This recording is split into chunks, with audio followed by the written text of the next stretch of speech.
आज ही Doubtnut app download करें। Doubtnut पर अपने सभी गणित, रसायन विज्ञान, भौतिक विज्ञान और जीव विज्ञान के डाउट्स का करो सफाया।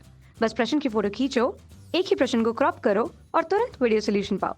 अभी डाउनलोड करें। हेलो दोस्तों, हमारा प्रश्न है कि ट्रांसफार्मर किस सिद्धांत पर कार्य करता है और दूर स्थानों तक ऊर्जा पहुंचाने में इसका उपयोग किस प्रकार किया जाता है।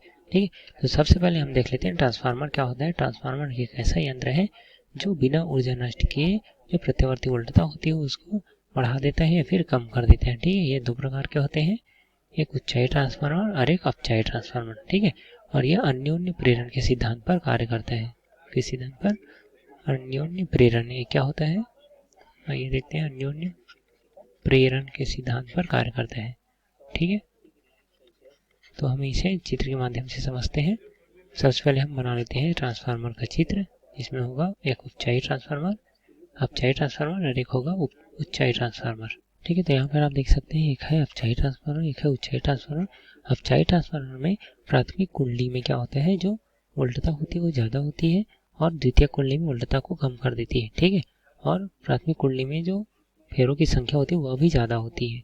ठीक है, और उच्चाई ट्रांसफार्मर क्या होती है, जो प्राथमिक कुंडली में वोल्टता होती है वीपी वो कम होती है और द्वितीय कुंडली में जो सेकेंडरी वोल्टेज वीएस है वो ज़्यादा होती है और फेरों की संख्या भी द्वितीय कुंडली में ज़्यादा होती है। ठीक है, अब देखते हैं कि अन्योन्य प्रेरण क्या है।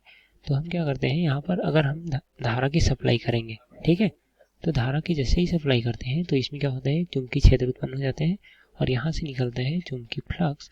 ये चुंबकीय फ्लक्स इस लॉक रोड से होते हुए इसके साथ क्या होती है, लिंक हो जाती है या फिर बद्ध होती है। अब ये क्योंकि प्रत्यावर्ती धारा स्रोत है इसलिए ये जो फ्लक्स है वो भी क्या होगा, प्रत्यावर्ती प्रकृति का होगा, जिसके कारण यहाँ पर क्या होगा, इस बद्ध फ्लक्स में हम क्या करते हैं, बार बार परिवर्तन कर रहे हैं। किसी चुंबकीय फ्लक्स को अगर हम किसी तार से बद्ध कर दें और उसे बार बार परिवर्तित करें तो क्या होता है, उसमें एक विद्युत वाहक बल उत्पन्न हो जाता है। ठीक है, जिसके कारण उसमें धारा प्रवाहित होने लगती है।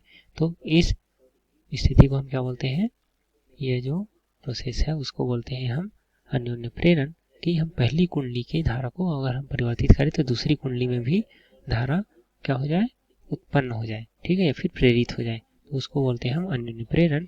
अब हमें बोला गया है कि हम दूर स्थानों तक ट्रांसफार्मर का उपयोग करके हम कैसे ले जाते हैं धारा को। ठीक है, तो हम जहाँ पर उत्पादन करते हैं वहाँ पर धारा का प्रबलता जो है बहुत ज़्यादा होता है। ठीक है, यहाँ पर लिख लेते हैं जनित्र। जनित्र में क्या करती है, धारा की प्रबलता बहुत ज़्यादा होती है। धारा की प्रबलता बहुत ज़्यादा होती है। ठीक है, प्रबलता ज़्यादा होती है। अगर हम इस ज़्यादा प्रबलता वाली धारा को अगर हम विद्युत लाइनों के द्वारा भेजेंगे तो क्या होगा, उसमें जो ऊष्मा हानि होगी। ठीक है, क्योंकि उसका प्रतिरोध के कारण क्या होती है, ऊष्मा हानि होती है आई स्क्वायर आर से। ठीक है, इस प्रतिरोध के कारण इसमें ऊष्मा हानि होगी जो कि बहुत ज़्यादा होगी, क्योंकि धारा का मान भी क्या है, बहुत ज़्यादा है।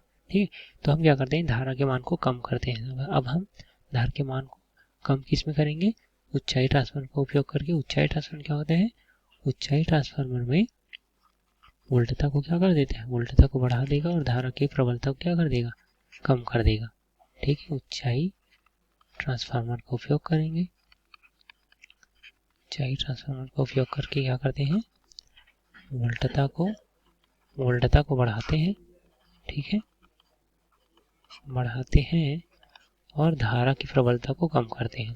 ठीक है, धारा की प्रबलता जो है कम करते हैं। ठीक है, इससे क्या होता है, कम धारा के लिए हम क्या करते हैं, पतले तारों का उपयोग कर सकते हैं। इसका जो खर्च होगा वो भी कम होगा, जबकि पहले क्या था कि धारा की प्रबलता ज़्यादा होने से उसे मोटे तारों से भेजा जाना चाहिए था और उसकी जो खर्च है वो भी बहुत ज़्यादा बढ़ जाती है और जो ऊष्मा हानि हो रही थी वो भी बहुत ज़्यादा हो रही थी। ठीक है, जिससे विद्युत शक्ति का क्षय हो रहा था।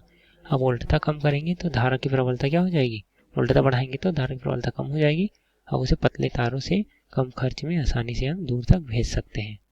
ठीक है, तो हम क्या करते हैं, दूरी स्थानों तक ऊर्जा पहुंचाने के लिए ट्रांसफार्मर का उपयोग करते हैं वोल्टता को बढ़ाकर। अब जब हम उसे घरों में सप्लाई करते हैं तो हमें कम वोल्टता की ज़रूरत होती है। उसके लिए हम फिर से क्या लगाते हैं, अपचाई ट्रांसफार्मर लगाते हैं और वोल्टता को कम करके और धारा की प्रबलता को बढ़ा के फिर से हम घरों में भेज देते हैं। ठीक है, धन्यवाद। कक्षा 6 से 12वीं से लेकर नीट, IIT, JEE वो एडवांस के लेवल तक 1 करोड़ से ज्यादा छात्रों का भरोसा। आज ही डाउनलोड करें डाउटनेट ऐप या व्हाट्सएप करें अपने सारे डाउट्स 8400 400 400 पर।